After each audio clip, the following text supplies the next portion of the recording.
Everybody hear me? Yeah, it's good.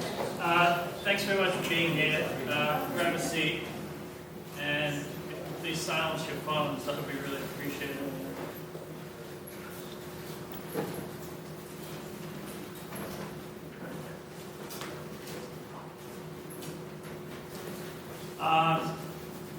Yeah, thanks for coming tonight. Tonight's the first in a series of 3 conversations on and around this amazing exhibition, and we're really fortunate to have the exhibition's curators with us tonight.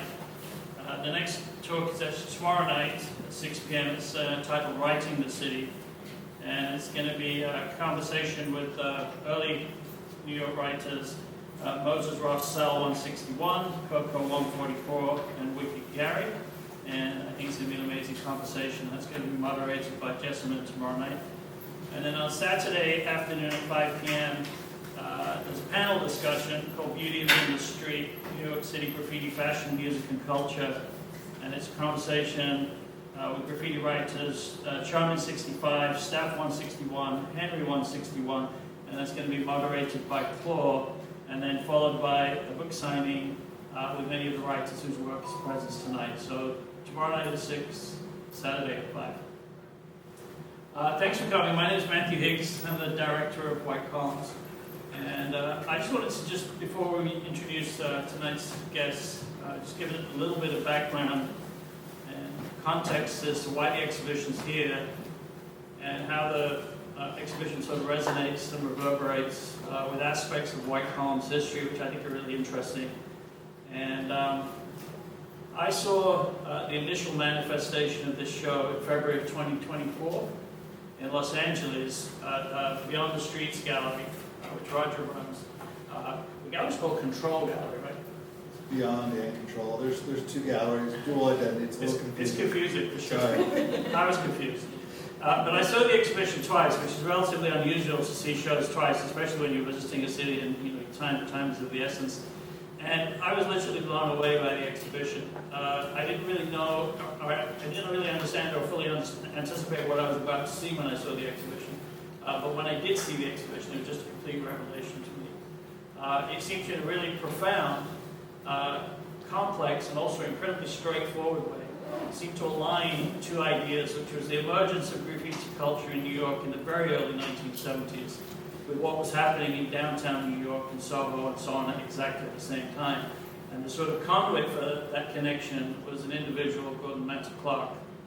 Gordon-Matta-Clark co-founded an artist-run space called 112 Green Street, which was at 112 Green Street. If you go there today, it's a Stella McCartney store. If you step inside the Stella McCartney store, the space is fundamentally the same as it would have been in the early 1970s, but obviously the world's changed around it.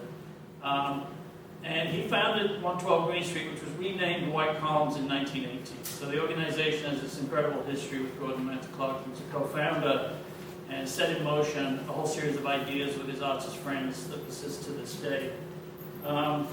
Matta-Clark had individual exhibitions at 112 Green Street in 1970, 71, and 72. So exactly around the time that he was taking these incredible photographs that are the basis for this exhibition. In 1971, he co-founds the restaurant Food, also in Soho, which I believe this summer will be reanimated on the Lower East Side. So Food will reopen in a new form. And it seems to me it's interesting that legacy is also persisting and finding new audiences too. In 72 and 73, Gordon-Matta-Clark takes the photographs which are here tonight. Roger can talk more than Jessamyn about the nature of those photographs. And in 1973, on Mercer Street, Gordon-Matta-Clark presents the graffiti truck, the photoglyphs, which you can see in the far gallery. And I think we believe, or it's possible, that this might be the first public presentation of graffiti as art, let's say, if that's contentious term or idea. And I think it might predate the earliest exhibitions we know of graffiti art. You are correct.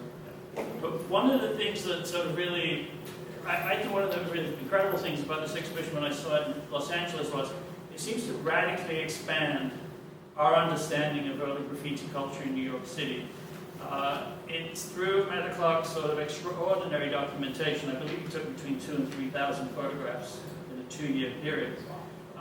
He sort of opens up all these other kinds of conversations that we previously weren't privy to, or there was no actual evidence of, or it creates narratives that were otherwise obscured, and brings more things into focus. And it also, for me, it seems interesting that he seems to anticipate his subsequent work. And I think we see that in the works that we have in the Far Gallery, which are works by Matta-Clark from the estate. It seems to anticipate his subsequent works using public space, his use of the cut, his use of all the kind of languages that he became known for. So it seems to me that all these kind of ideas were sort of crystallized in this exhibition that I saw in Los Angeles. And it seemed to me opportune to bring the exhibition to New York. The exhibition is rooted in New York. All of the artists that are documented, whose writing and whose work is documented, were based in New York. And it's the beginning of a kind of, sort of, contemporary folk art, in the beginning of writing as we understand it, in the beginning of graffiti culture in the city. So I'm thrilled we were able to bring the exhibition to New York. I think it really bears close scrutiny. Every time I look at a new vitrine again, or every time I look at another photograph, something else becomes apparent. And it seems to me that the more we become aware of Matta-Clark's interest in this, the more we're going to learn about the wider culture. And I think it's great that we've had this opportunity to hear some of the writers speak in the context of the show too. I also just want to say this is the third time the White Columns has revisited Gordon-Matta-Clark's legacy because he's so central to the organization. In 1999, Catherine Morris, who's the curator of the Brooklyn Museum now, curated a very important historical exhibition of the exhibition Food. There's a great catalog for the exhibition, which unfortunately out of print. And then in 2005, the editors of Cabinet magazine organized a really wonderful eccentric exhibition called Odd Lots, which reflects upon Gordon Matta-Clark's eccentric project, Odd Lots 2, and that's available from the desk. And then finally, we're working with Roger and Jessamyn on this exhibition. So it's the kind of ongoing narrative, an ongoing relationship with Matta-Clark and his legacy. That's the introduction. Good job.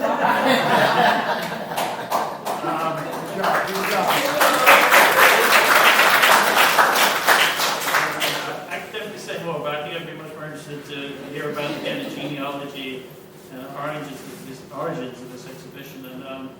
And I think that maybe perhaps, Roger, first, you could just speak to how you came across this extraordinary trove of images. We knew, I think, if you follow Matta-Clark's career, if you've had a chance to see one of his retrospective exhibitions, we knew Matta-Clark was interested in graffiti, and we'd seen some of the works that he made that were informed by graffiti.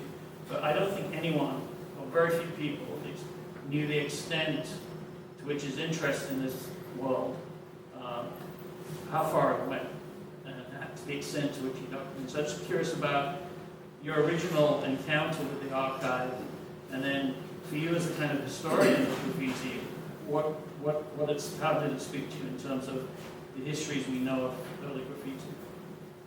First, thank you for coming to the show in Los Angeles twice and bringing this here. I was really, really ecstatic and pleased, and we're both so happy it's here, so thank you.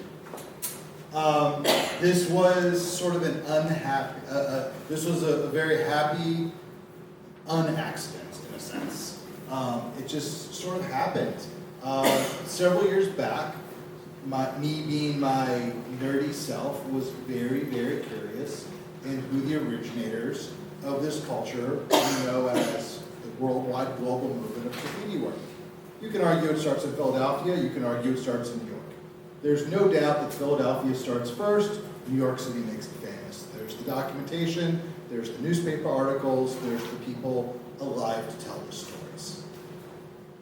I was very, very curious. I kept digging and digging and digging, finding people. Some of them are in the room tonight, some of them hadn't thought about this or talked about this in probably 30, 40 years. When I ran into them, most of them were very gracious and agreed to talk to me, tell me their stories. We made a film called Wall Raiders.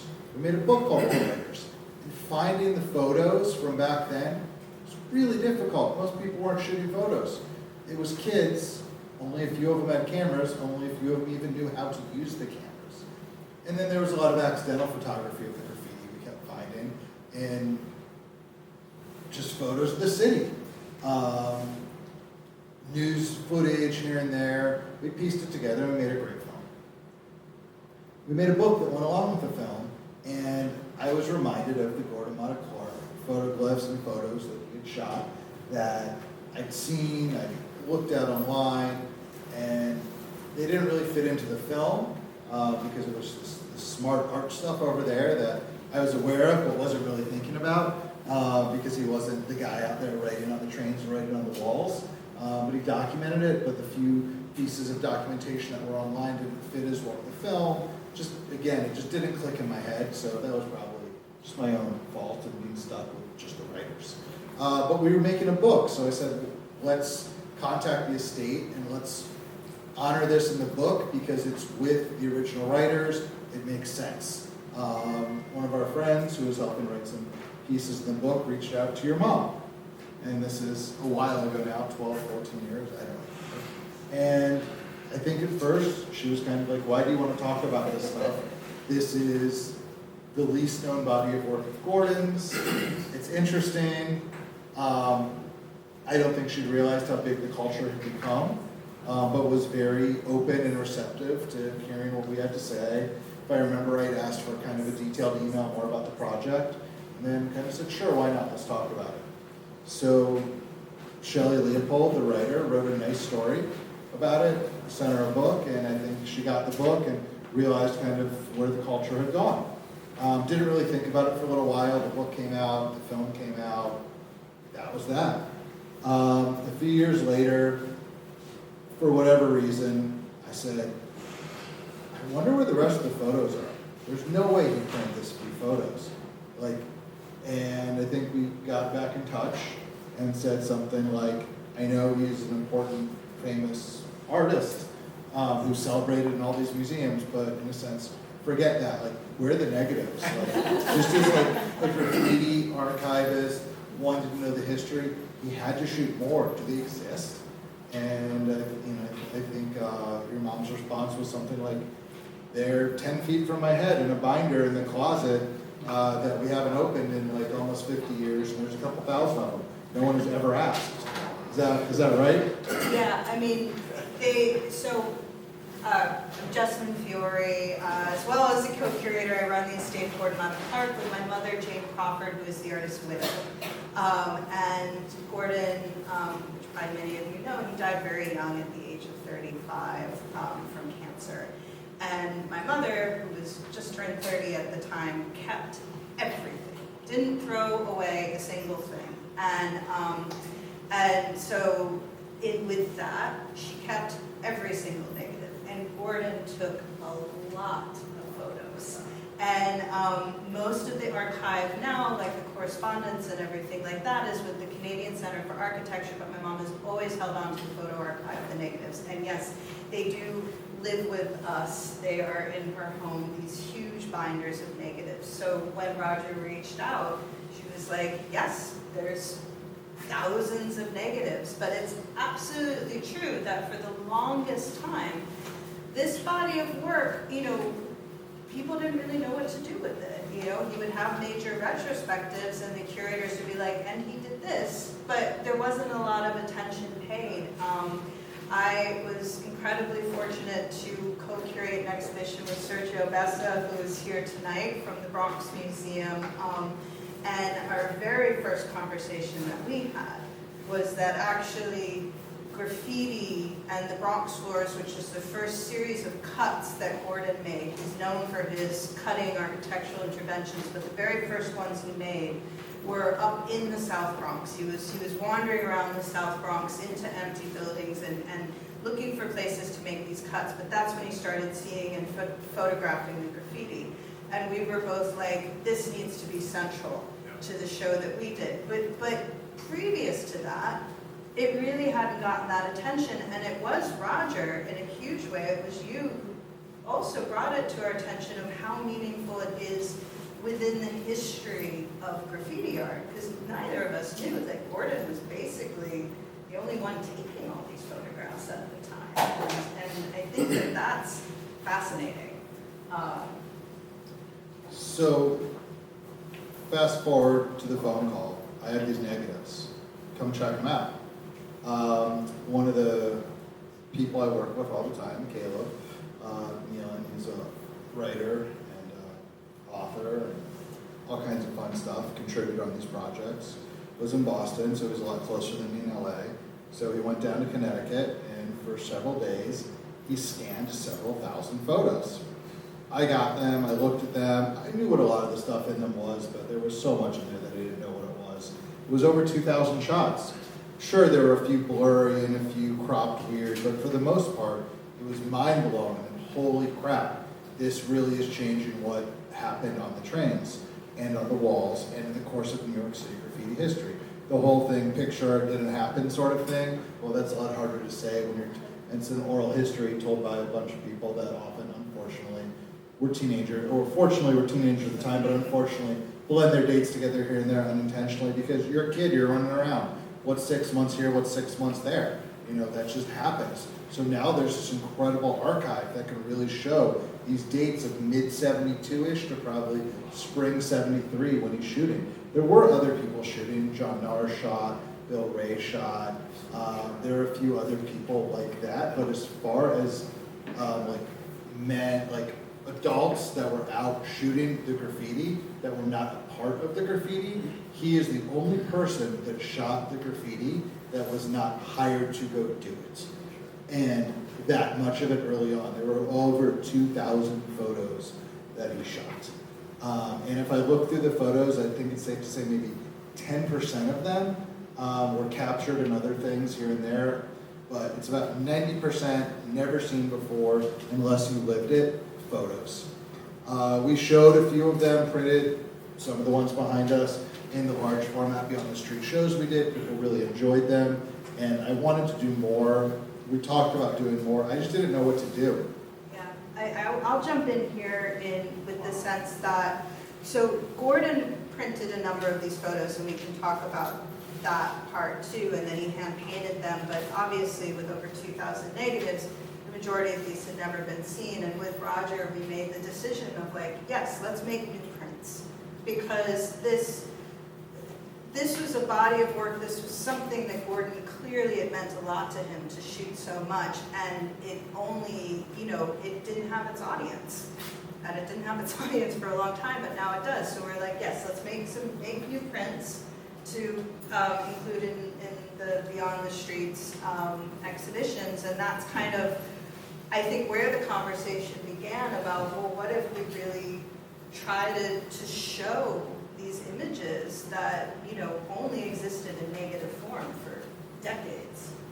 And then I learned from you and your mother and more conversations. In the end, it ended up more with you. And it was, Gordon was just interested in youth culture. He was taking these photos while he was going to do the cuttings. And then he just kept taking them because there was a lot of great stuff on the wall. It had energy. He enjoyed it. And there's not big text written about it or big interviews with him or anything, other than just he liked it. He thought it was important youth culture and movement. And it was art. And if it wasn't, I doubt he would have taken over 2,000 photos. I think it was a new art movement, and I think he saw it as that. I also think, and I think I was saying, again, going to the Bronx Museum show, because I might pass the microphone over to Sergio to say a few words about this. I think in terms of his artistic practice, what was really important is that, Gordon, so many of his works were motivated by this idea that he thought people should not feel so timid in their own space and in their architecture, that at that moment the city was in such a crisis, and really people were being failed by their architecture, they were being failed by their government and their city planners, and so much of his work was about taking back your space, transforming and evolving your space, which would be the cuttings. But also I think what he saw with the graffiti was these were people, these kids, these teenagers were putting their name on their architecture. They're saying, we're here. This is ours. We exist. And that, I think, was what really resonated with him. Because this was what he thought people should be doing in general with their architecture, with their city space. Become empowered to take control of it again, or to at least assert, their voice within it. So you can see that it really resonated with him because, again, to go around to take this many photographs, I mean, you can see when you look, I mean, it's days wandering and taking photos. So I do think it's very central to, again, this moment, right, of 72, 73. It was in the fall of 72. He had his first solo exhibition in New York City, which was at 112 Green Street. And it was showing the Bronx floor cuts.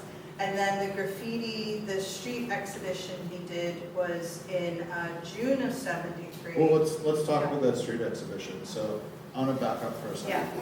Yeah. Because that's a whole other thing I want to get into. And I just want to talk about how we ended up here and then talk about that part. Yeah. Yeah. I had these photos and we printed and framed them. People loved them. A few of my friends that were over, I'd let look through all the scans we'd made. And it hadn't cracked in my head yet of what to do with it more. And I've been collecting, bugging the hell out of a few of the people in this room saying, where's your old stuff? Where's your old stuff? Who'd you run into? What's this person's real name? Did you find this person yet? What do you have? Find it. I know you have something, over and over and over, kind of like a psycho. And thankfully, a lot of the people in this room had a lot of things, had enough, or knew where some things were. I started to collect more and more pieces. Not everything you see in this room is mine, but most everything you see in this room I dug up or found. And through a lot of phone calls, a lot of meetings, a lot of dinners, and a lot of trust, I acquired some of it or I loaned a bunch of it, and thankfully people were very generous with me bringing it in. I photographed it, I scanned it, I sleeved it, I put it away properly, and started again showing it here and there, putting it in books, putting it in some film projects, putting it in some shows. And as I continued to get more and more of it, I started to realize that, hey, in these Gordon-Matta-Clark photography, there's a lot of the work that I have. I don't think he knew that a lot of these kids that were doing the graffiti were starting to make canvases, were drawing in books as much as they were. I'm sure he assumed they were artistic, so they were scribbling on their school desks or doing something here and there, but I don't know if he thought they were making spray paint paintings at United Graffiti Artists and other things like that. So it started to hit me that, oh crap, I have a photo of Shasta. Snake has this Shasta painting hanging in his closet in his basement in New Jersey. Things like that just started to come together. Moses, Saul, who's right here, I got in touch with several years back. He had this great binder of old tags from 71, 72, 73 that we worked together, and Guy brought the book into the collection. I didn't know exactly what I was going to do with it, but I told him I'm going to show some of this one day. And you know what? He has one of the only rap tags I've seen on paper. K, King of Crown tag, like a lot of great things, an SJK piece on paper, all from the correct era. So it finally clicked. We have these photos taken 72, 73. I have enough of these ephemeral pieces, these works on paper, and these paintings. Let's put them together and have a conversation. There's a Lazar Army jacket hanging up there that he had in Brooklyn in 72, 73. He wore it. He still had it. He said his wife tried to throw it away many, many times. But right here, there's a Lazar tag on a train. So almost all of these photos, as you walk around and look in the vitrines, there's photos and then there's drawings. They're 98% Gordon's photography associated with the artwork that the kids made then. Same with the paintings on the walls, Miko, and it goes on and on. So we've been able to connect those stories. And that's what really led to this show happening that we did in Los Angeles. We talked about it. You all gave me a lot of freedom and a lot of trust. We made a big book. We had a great event in LA. A lot of the people that are in the book, in the photos, came out to celebrate, and watching them continue to see things they did 50 years ago, plus some of it when they were kids, photos that they'd never seen before, was a pretty amazing experience that you all let happen. No, it's been really incredible to I don't know, I mean, just to think that Gordon, I mean, he, again, passed away in 1978, and he still surprises us all the time. And the prescience he had of seeing what was the very beginning of this major art movement and to document it in such a way is pretty astounding. But then to be able to bring it together with the original artists is unreal. And, you know, my mother, she was here at the opening, but, you know, it was really emotional for her to meet a lot of the original artists, because she was really like, of any show we've done, this is the one Gordon would have loved. Well, from what I've learned about Gordon through you and your mother and reading, it does seem like if he would have had the opportunity to work with the people that are on these walls, then he probably would have. Absolutely. So to be able to do it 50 plus years later is pretty amazing. One of the things that struck me as extraordinary when I saw the exhibition was Matta-Clark would have been like 28 or 29 at this time. And he's documenting this, not casually, he's documenting it really extensively over an 18-month period of time. But he's also he's not passively documenting it. He must have been thinking during that time about how this relates to his interests, his coming out of school in the late 60s, coming out of architecture school, founding Food at 112 Green Street. He both very social, community-oriented ideas. And whilst he's taking these photographs, he starts to fold it back into his own practice. And I think an extremely organic and unusual way. It doesn't seem to me as cultural appropriation. It seems to me that when he takes the graffiti truck into the community, this is really, as far as I understand, it's the first manifestation of him interacting with writers or people writing, and creates a new form, which is a sculptural object in the shape of a truck covered with graffiti, which he then presents in '73 at the Alternatives, which I think he presents twice in the month of June. And that aspect of it to me seems underexplored in Gordon's history, about how it relates. It sort of expands our understanding of his use of the city, his interest in the city, his interest in community, his interest in the aesthetics that emerge from community and space. And I was curious about how the next Gordon-Matta-Clark retrospective will be informed by this ongoing research. Absolutely, I think that's a great point. And again, when we did the Bronx Museum, it was one of the reasons why we pulled it into the center of the conversation. But I do think in this exhibition, having that conversation with the artists themselves does put graffiti truck kind of front and center in this interaction. So just so everybody knows the story that we're referring to, when Gordon took all these photographs, it was a question then of, well, what was he going to do with this work? Because again, he was an artist, right? So it wasn't just, he wasn't like a documentarian or being paid to take the photographs. He was going to use this as material. He used everything as material. And so he started printing the photographs in black and white and then hand painting them himself with spray paint, with aerosol. And the more time I've spent with those works that he hand painted and really with trying the original artist, I feel like it was him trying to connect in a really visceral way, artist to artist, in a painterly way, to these graffiti artists, and to learn that vocabulary, to learn this language, to learn this technique in his own way by basically, hand painting these photographs.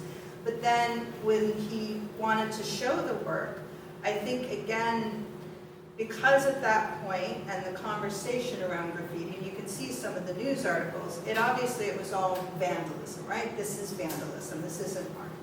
And Gordon himself had been accused of vandalism. And so he submitted some of his paintings, the graffiti photoglyphs, to the... Well, hold on, so... Explain though, he shot all these photos, he hand printed them in a dark room. Yeah, he hand printed them in a dark room. And some of them, so that's that whole room on that side of the gallery is the original Gordon-Matta-Clark photos. So those are all photos that are hand printed by Gordon. And so you'll see that he made some that are in the frames that are, smaller, and you can see we'll even have a black and white next to a color, so you can really see how he added the color. But then he made these graffiti photoglyphs, which is actually one continuous roll of photo paper that he would then expose the different train cars onto the roll and then hand paint it, but so it would look like a subway. And he made a few different versions of that. He made the long scrolls, one of which he showed at 112 Green Street. That was the only gallery these were ever shown in, and during a group exhibition in the fall of 1973, where he hung it outside the back windows of the gallery so it looked like a subway going by. Because he was really interested in that kind of effect too. But then he made some of them that he mounted onto boards so they were a little harder. And these were the works that he submitted them to what's called the Washington Square Art Show, which had been started, like 1906, but basically it was an art show in Washington Square Park that was supposed to help artists make money, that anyone could sort of show their work, sell their work. This is like probably early 72 he submits. Well, yeah, I think 73. He submitted for the 73 art show, and his work was rejected. Right? At that time, it had become a much more conservative organization, and they were like, what is this? This is vandalism. Why are you, saying that this is art? This isn't art. So he decides to set up what he calls his alternatives to the Washington Square Art Show, which was basically a pop-up protest art exhibition like 2 blocks away on the street.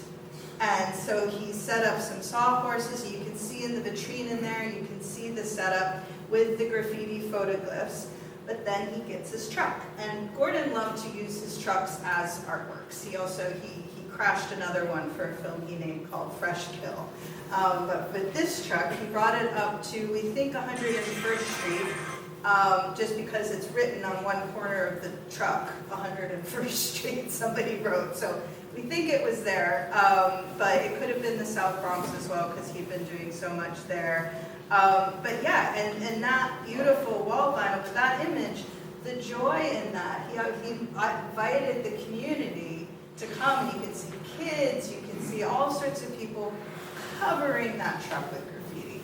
And so yes, this is the moment where it's like, I wish we had writing about this, because how did he make that connection? How did he set that up? How did he get so many people involved for this kind of graffiti party that was happening in the streets, covering this truck?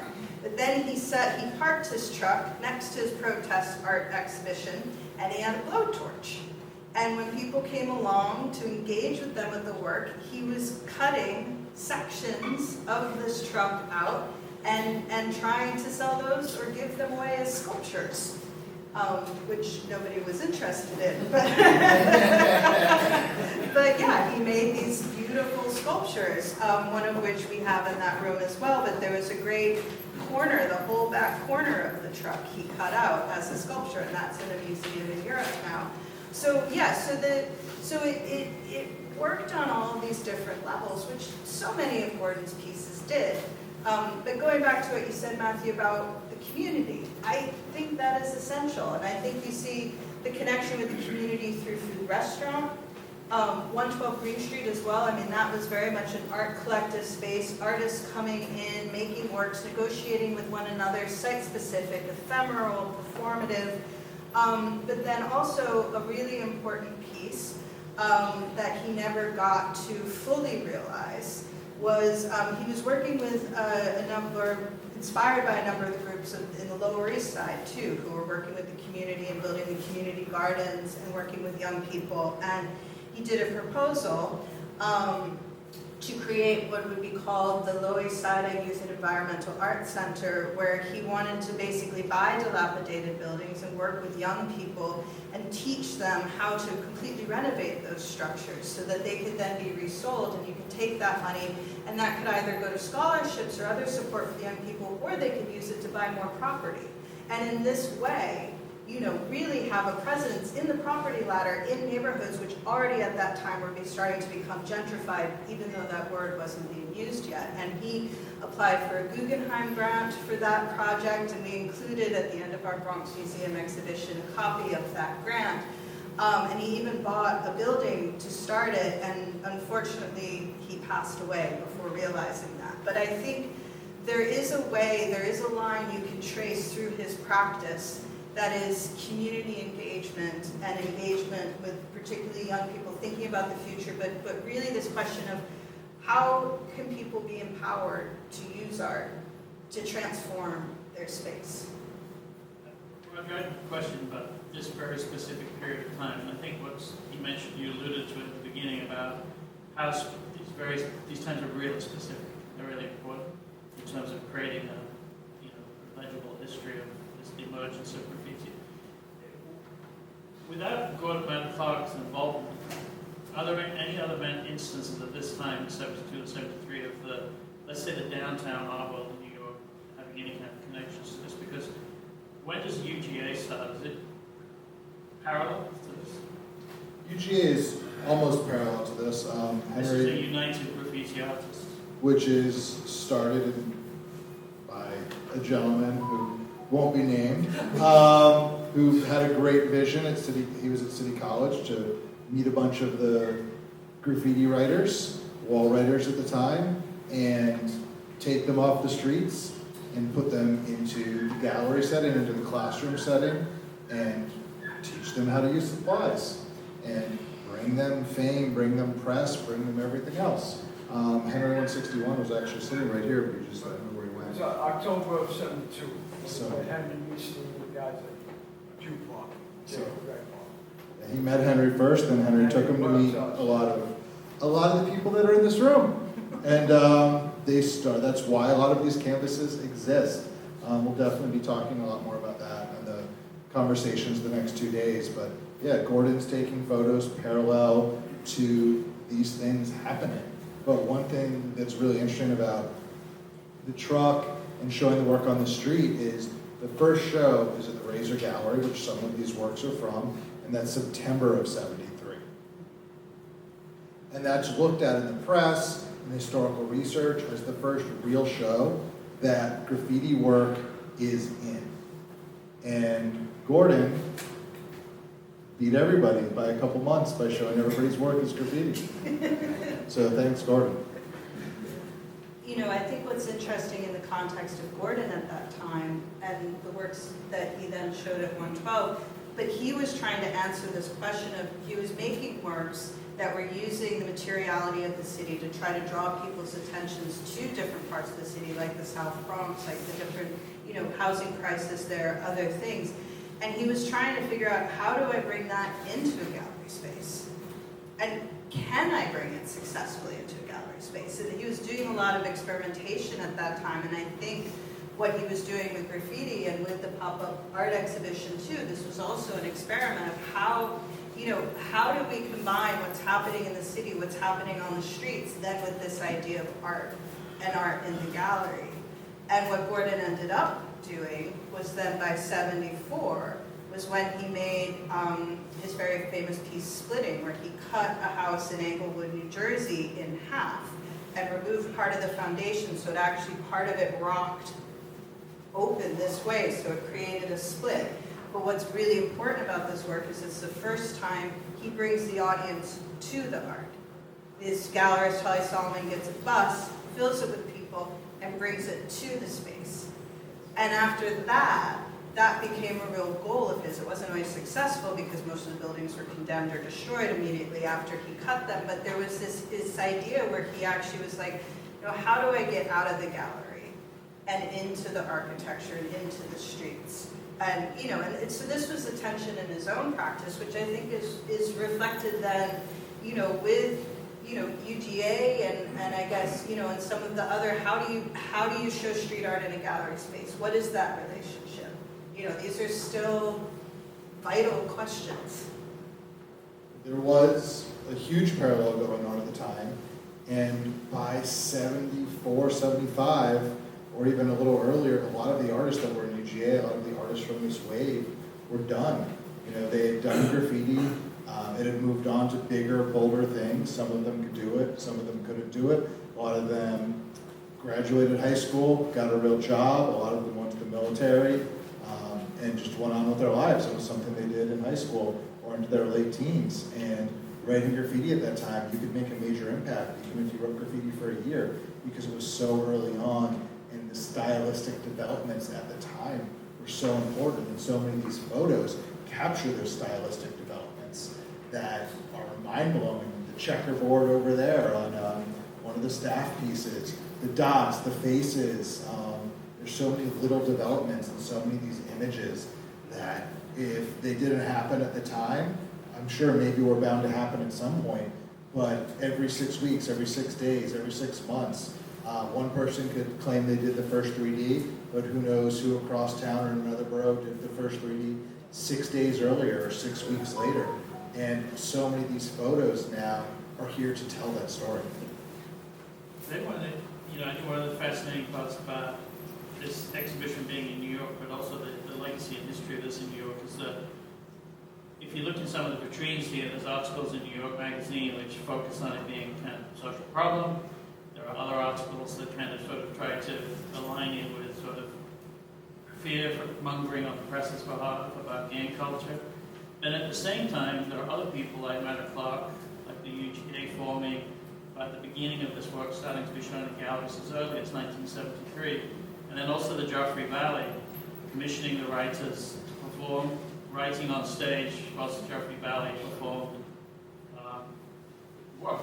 And there's a documentation of that in the video. In fact, it seems to be that very quickly, and Peter Sheldall, for example, is writing about this in the New York Times in '73, and then Peter Sheldall contributes to the Artist Space catalog for the UGA show in '75.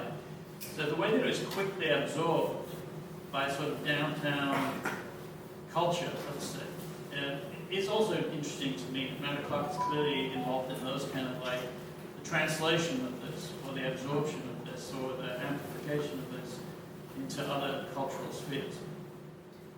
I think he was trying to be. I don't think he, but you know, it's interesting because just talking to a lot of artists who knew him at that time, and friends and ex-girlfriends, a lot of them were like, we didn't really get what he was doing with the graffiti. We thought that was a really weird project. And, you know, and I think that that kind of carried through for a while too, that, you know, like I said, there's been a lot of, you know, Gordon-Matta retrospectives that have happened where you feel like graffiti kind of gets, that body of work gets put in sort of its own section going, yeah, and this, and then, you know, and the photographs, obviously, they're beautiful, and it's a really stunning feat of a very long hand-painted photograph. But, you know, making the connection to the actual history and to the artists who are involved, but also to really, like, what did this mean at this moment in the city? You know, that wasn't done until Roger's show and until working with Sergio in the Bronx Museum. And again, coming from the Bronx Museum that has such a history as well of working with, you know, the history of graffiti art. You know, I don't know, do you mind if I invite Sergio just to say, if you wanted to say a couple words, because Sergio is really important to this history too in a museum context. I think this conversation is going that way. I don't know what I can say, but I just want to say that, you know, I studied architecture when I was in college, and I discovered Gordon's work and Split and everything. But then when I got to New York, I had a couple of chances to see graffiti works, the ones that is hand painted, and I was like, that's interesting. But, you know, it was not like this to really kind of make the point across. But then I saw the show that you did with Werner about 112 Green Street. And I always think as a curator, meaning that I'm always trying to get work for the museum collection. So there was a beautiful train that was mounted on a board, and it was in a little bit of a diagonal, and I was just like, oh my God. And I came to Hannah, who was one of the directors at Werner, and I said, Hannah, this work has to be in the Bronx Museum collection. And Hannah's answer was like, sir, this work is $600,000. And I was like, but I became obsessed with the photos. And then through a good friend who was a board member, and she also had Alice Gordon, she had a work of Gordon in the collection, or in her collection. And I spoke to her about this and said, oh, you should do a show about that. And she and I went to Zurich, and we said, we want to see what is there of graffiti. And Hannah did a special showing, and I was, was dumbfounded. And it was very funny because when we did the show, and then we were working with Justine said, well, we have this for that side. Well, I want everything. I said, no, but this is a repeat of the same image. I said, no, it doesn't matter. It's a slightly different print. And so, it was such an honor to do the show. It was just unbelievable. So thank you. You introduced me to the bigger kind of galaxy. And then we just went from there.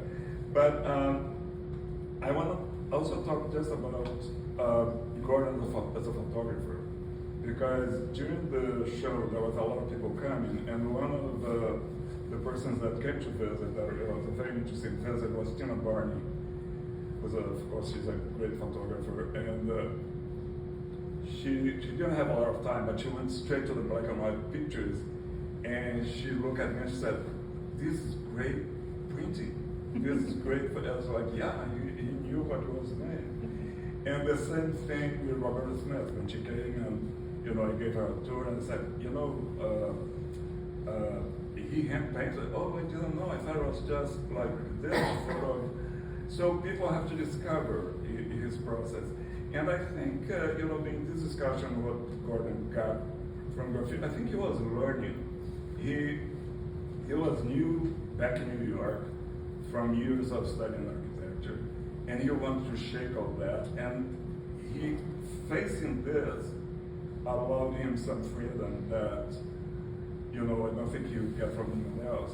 And remember, Jessamyn, when we took the show to Paris, we felt that we needed to put the Berlin project there, because the Berlin project is the other bookend to this project, because he wanted to blow a hole in the Berlin Wall, and people said, don't do that because they're going to be shot.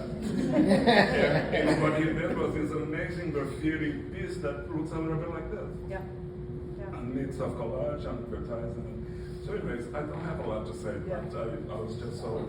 But anyway, that's just one thing. Now we do have, I'm not at the Bronx Museum anymore, but we do have a photoglyph that... Yeah, we've donated one of Gordon's graffiti photoglyphs to the Bronx Museum, so maybe.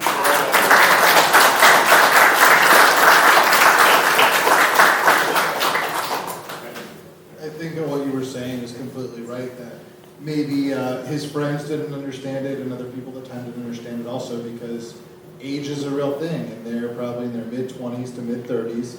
The people doing the graffiti are mostly teens, and there's just a huge disconnect also where they would meet the artist, so the context wasn't there.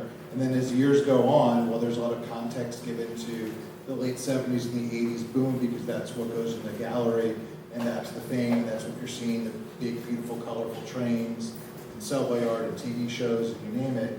This is, in a sense, a lot of it, as artistic as it is rudimentary work compared to that, but without this, that never would have happened. And a lot of these folks that created this work, well, a few of them were out there, a lot of them were kind of hidden. It was another part of their life, so being able to bring them out and celebrate them while they're still with us, thankfully, is great. And I think Gordon's work allows us to do that, and their work allows us to shed different light to Gordon, so it works so beautifully together. I think also in the Gordon-Matta photographic archive, he really expands in so many different ways our understanding of the formative years of graffiti and its evolution, and as it adapts and changes in its very specific times. By 74, when the Norman Mailer book comes out, it's in a way mainstream. It very quickly becomes above ground rather than being underground. So we're very privileged, I think, through these images to see what's arguably, I would say, like the dominant folk art of the last 50 years. Through his images, we can see that form.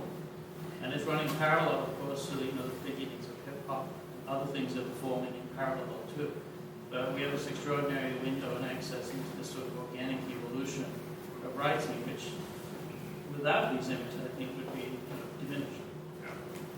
These images are so important to the history of graffiti and what happened.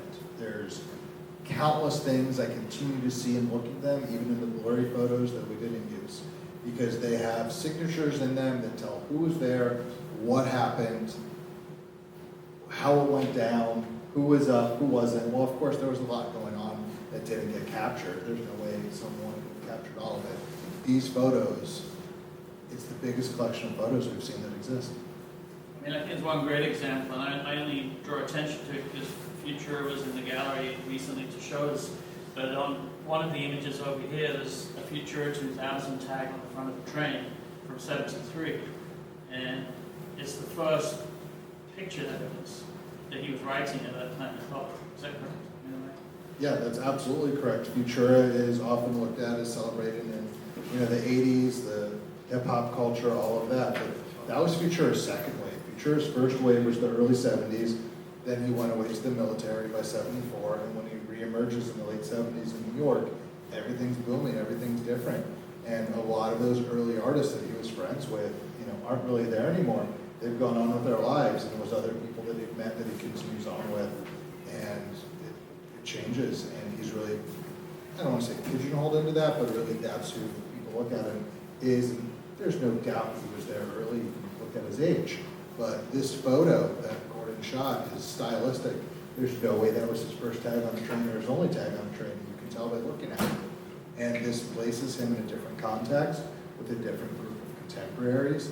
And we also found 2 works on paper of his from the early 70s also. There's 3 works known from then. Well, there was 2 works known from then, and we found a 3rd one.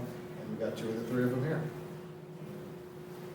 Empton and Aaron, I wonder if it's a meaningful time to open it up to comments or questions or observations. Yep, Mike? Yeah, just to add on that, it's funny, we're sitting there, Steve and I, SJK 171 Michael said, we took Ventura's down the layup for the first time on 37 on 45th Street on the number 1 train. We seen him writing the name outside on the wall on 27th, on that one, he said, are you ready? He said, yeah, come on. So we wrote Feature 2000 down there, so that's something that we're able to talk about today. Steve and I, Coco, and a few other guys that are here, first went to start UGA. Steve and I started spring, summer of '68. We started 11, 12 years old when my dad died. You know what I mean? And we started Washington Heights with white shoe polish, Griffin white shoe polish. So this is how it evolved over the years. At the same time, the Bronx was going down. Staff was 61 people over there. But there was no communication and nothing. When FACE came over and saw Washington Heights all blown up with Stitch, Snake, and all of us, they couldn't believe what was going on. That's when the Bronx started picking up on the stuff. Even though the name's been out there, but it wasn't publicized. My family was on 196 in Grand Concourse in the Bronx, on Briggs Avenue. So I used to walk from there to Washington Heights, to my house, to Nanny's house. So that's our history. So with the Bronx Museum being here, Manhattan, that's the cultural buying there. The first, say, element of hip-hop is graffiti. That's us. As kids started this, we started this by kids, for kids, and for future generations. So this we took out, being in our shoes, 1968, Vietnam going on, Bronx burning, everything falling apart, the city, and we're just trying to go underground and do things. Drugs and gangs were going on. We went underground and we started our own culture. No black or white stuff. It was just red or green or blue, hands crossing, and that's it. What you write, and that's what we are today. I mean, and I think that's one of the...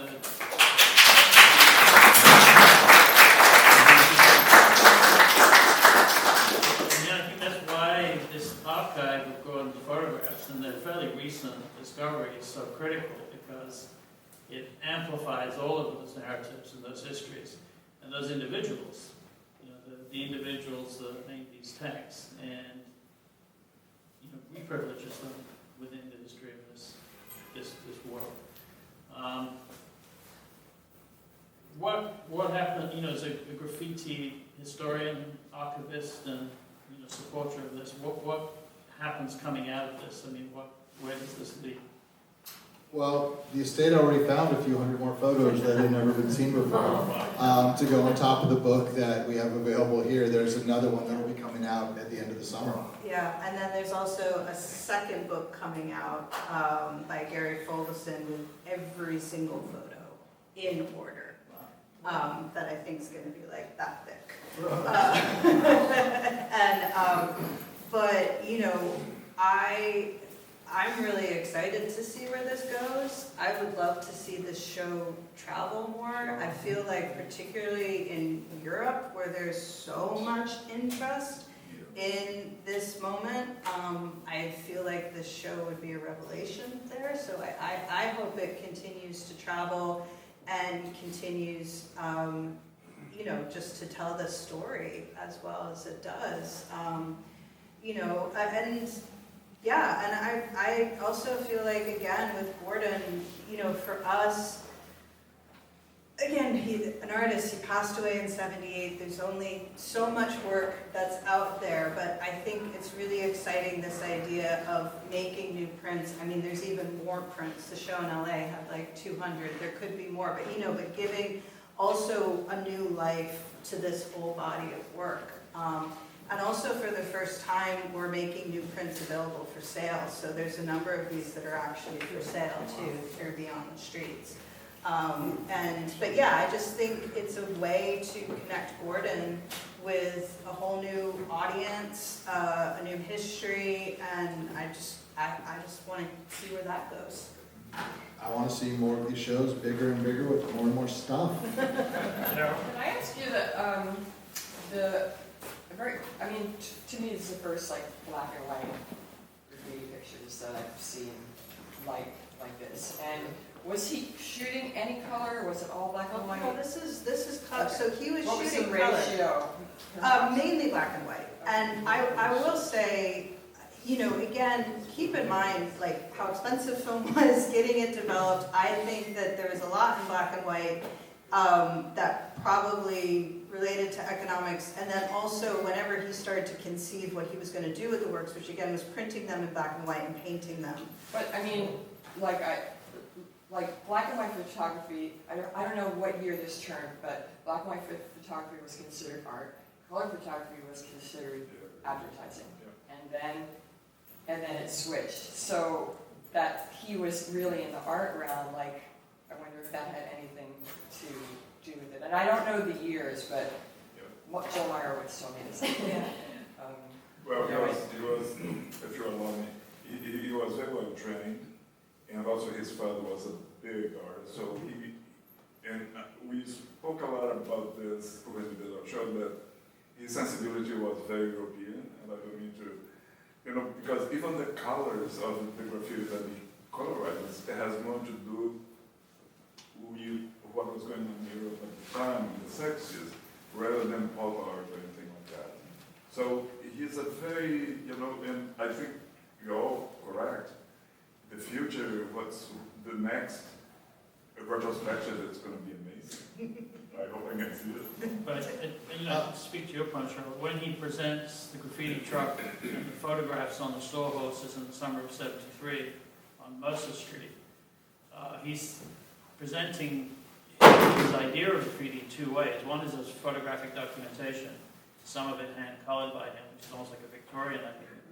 And then the other thing is the truck, which is a real manifestation of collective community writing. So the two things sort of coexisted, but I think within the way that Gordon's work has been treated art historically, the photograph fits into a kind of photo-conceptualism, photo-documentation, because obviously a lot of the work he was doing was ephemeral. Yes, and that would be another thing too, the progress in his documentation of his own work. For example, the Bronx Swords, that was black and white, and I think, you know, when you look at those early collages, and they're beautiful, but they're very straightforward, and I think fit much more the aesthetics of conceptualism, which he then moves away from with his photography practice. I mean, once you get to A Whole House later in '73, and then in Splitting, he's doing photo collages. Eventually, he starts collaging the negatives themselves and creating these gorgeous zebrachomes. He's treating photography as material in the same way he treated architecture and language and film also. Film played an important role in his practice. But the limits, I think the limits that were on at that point, the of conceptual art and the black and white and the very straightforward, he busted through those pretty quickly. But then with the graffiti, he did take a lot of color photographs, and actually these new negatives that we found were beautiful color, like taken yesterday color. Like digital camera taking, Slide looking. film? It might have been slide film, because it's, I don't know, what was No, it was all, it was just, Negs? it was all just negs. Yeah. It's about 85% wise, color, black and white, if I had to guess.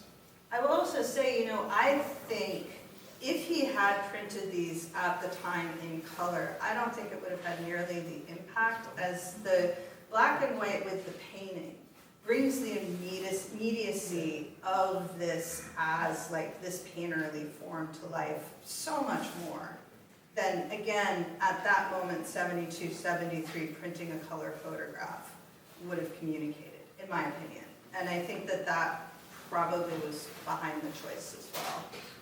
And just to complicate things a little bit, I think a lot about Henry Chalfant, who came later, and he did the photographs of the train, and I was obsessed with Henry.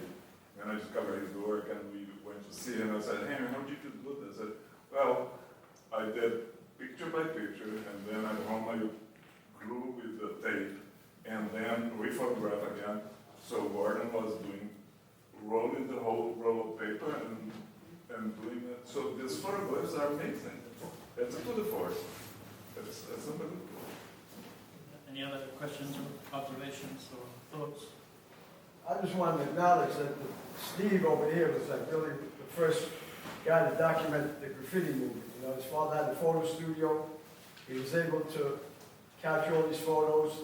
Unfortunately, Hugo Martinez went to his house, took a suitcase of thousands of photos. But all these photos in Wall Riders, original pictures that Steve took. So these are like, this is the studio UGA, 1972, 73 when we started. So we documented a lot. Steve still had his shed with Roger. This is why we have the book and the movie. We're going around the world with it as a foundation to speak about our history, share our experience, strength, and hope with everyone about our stories. I just want to share a moment right now. I got cancer. I just found out last week. It's advanced. I start tomorrow. Therapy. I got beat this shit. You know what I mean? Just like I've beaten all this shit all my life. So, for September, in 1968, 11 years old, when me and Steve were out here, we're still out here. We're still doing the same shit. We're preserving our names. Next door to us, the construction sites going on. Our names are on top. We made them do the demolition and leave our names up there. That's how I fought all the way to today with a hard hat on and the contractor thing on. This morning, we got dressed up clean. Roger said, come down clean. And here we are. You did get one. This is God.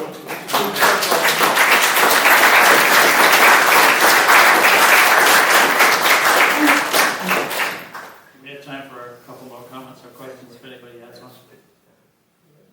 I guess I made a comment about the black and white photographs, that being artistic in terms of color photographs. It really, because I always found that the color of the silver and the blue of the trains were kind of distracting to the graffiti. So I think that this really highlights the graffiti more, just in terms of presentation. What do you think about it? Yeah, I think that's an interesting idea to focus in. Maybe the black and white allows you to see just the mark making the works themselves more without the distractions. That's an interesting perspective. Absolutely. I have a question about contemporary graffiti artists now. And also, I was thinking about the Rosetta Stone as a historian of graffiti. Is there some sort of narrative going on that you found through all of these 2,000 or now 2,100 or whatever images that Gordon took? Is there a conversation happening through the 18 months of the trains? Has anyone noticed like beef with this person, or someone covers this, or just kind of like this a back and forth sparring or anything? I can imagine when the book that Jessamyn spoke of every single image in correct sequence of images, we'll see it as a linear narrative, but also of his movement through the city. And maybe eventually we'll find out where he was taking these pictures, and just by the glimpses of architecture we'll see in some of them. But is to speak to the question, is there a noticeable shift in the 18 months he was doing this within the culture or within his relationship with the culture? There's messages here and there, there's people crossing people out here and there, and of course you see a lot of style advancements. I think that's the easiest thing to see and talk about, is the style advancements. You see even with some of the same artists, through one summer or through 1 month, you see different people with different partners at different times, people out doing more elaborate things, the same people out probably 6 months later just doing signatures as many places as they can, or vice versa. But there's no big crazy stories of this group of people over here, we're crossing out these people, and these at least told in his stories or in his photos. Yeah, maybe not so much like beat, but like, just playfulness, like interaction, like, There's just a definitely- narrative or a story somehow. I mean, there's a photo down here on the bottom left that's long that you can see. It's, I wouldn't be getting away with, I wouldn't be out doing this if I had a girlfriend or something like that, and then someone writes nonsense next to it. So, there's definitely fun things written on the trains. Sure. There's different stylistic advancements. And as you really start to examine the photos, you'll start to see them. Are we allowed to talk about the extension? Yeah, but maybe suggest we'll bring up the suggestion as when you and your mother with the estate, you have all of these negatives. Clearly, there's a point where Gordon just stops doing this. Yeah.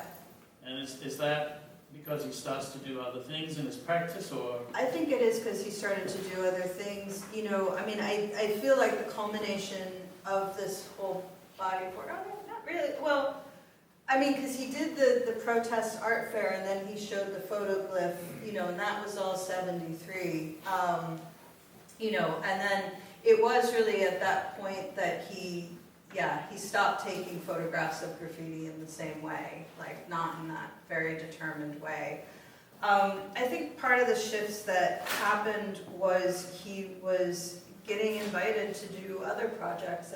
Also in 73 you have he did his first entire cut of an entire structure, which was in Genoa in Italy, a whole house, and then in 74 was splitting.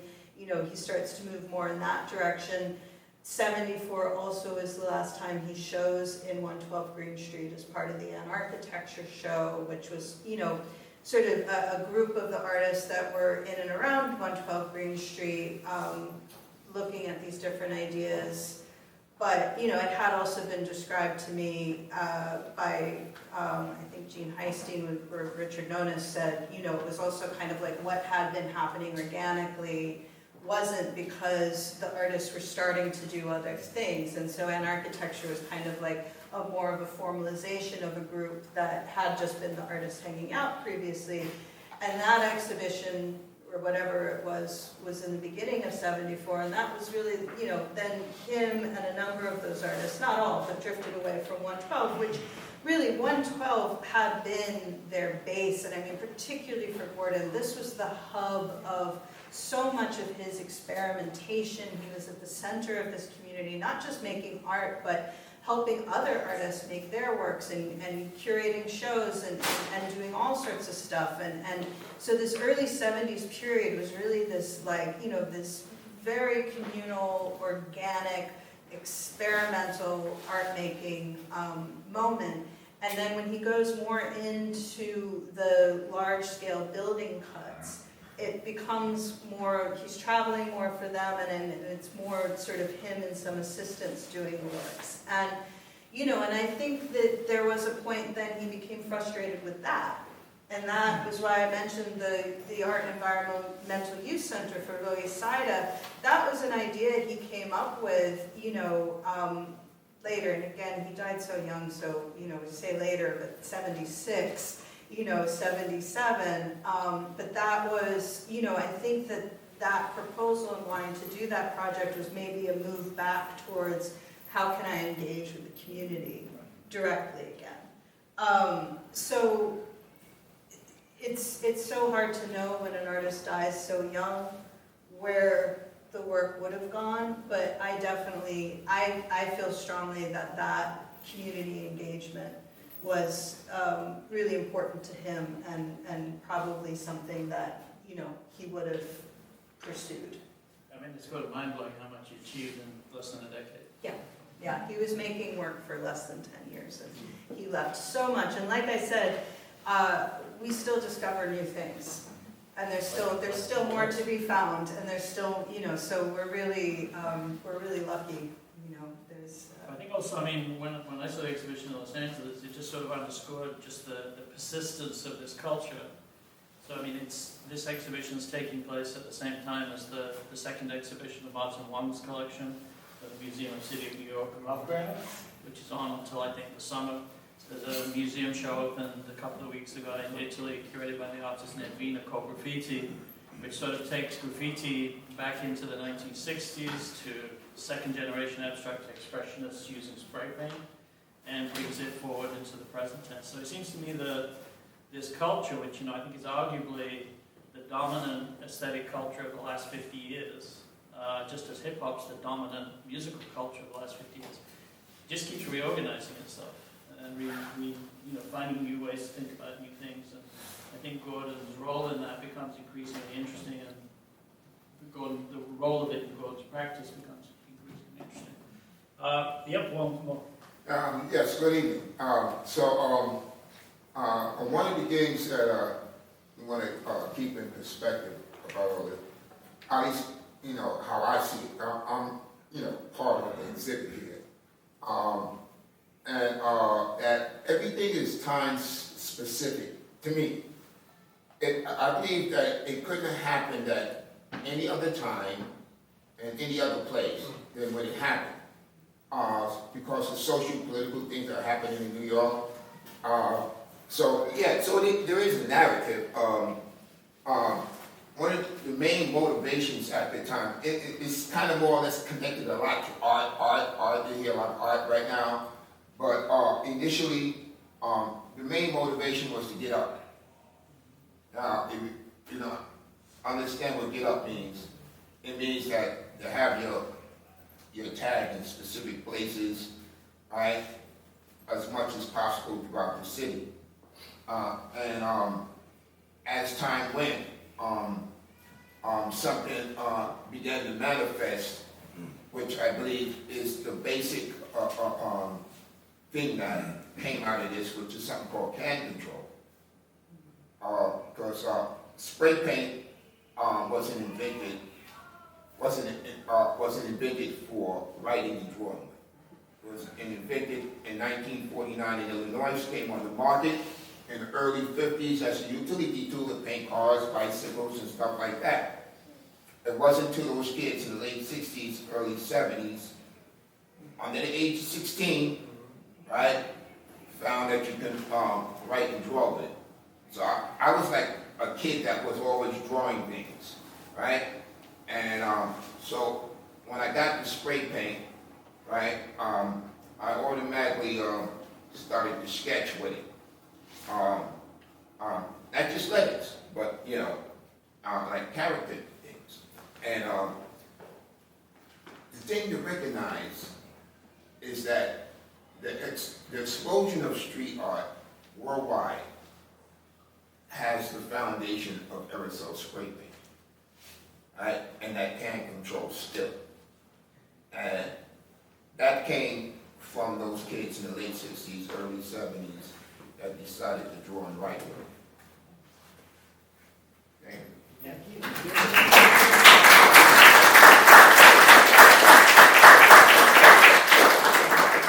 You know, for me that sort of makes it doubly interesting looking at Gordon-Matta-Clark's hand-colored photoglyph, where it's his attempt as the son of a very famous artist from very privileged downtown. Very famous painter context, yeah. in particular. For him trying to sort of somehow absorb that language Yeah. that had been developed organically and intuitively as with his way of interacting with these images. Yeah, and also these are the only paintings Gordon ever made.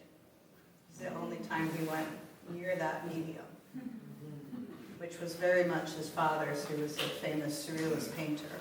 So I think that that's an interesting thing, because, okay, so can control, I mean, I really do think Gordon was just trying to learn this, you know, learn this word, learn this vocabulary, learn this skill. And that's how he did it. But it's sort of similar, I think, maybe to a lot of the artists out on the streets, kind of, you know, learning the same thing, but on the walls and on the subways, figuring it out. Well, we're going to leave it there. We're all going to be here if you want to just have a chat and spend more time with the work for a while. We've extended the show to May 17th, and we're going to close the show on May 17th with an event in collaboration with the Whitney, which we'll be promoting next week, which will include more people from this community, and it'll be a great way to close out this exhibition. So I just want to encourage you to join us tomorrow evening for the Writing the City conversation with Moses, Coco, and Wicked Gary, moderated by Jessamyn, and then again on Saturday for the closing panel for this series. But thank you very much for being here, and thanks to Jessamyn and Roger.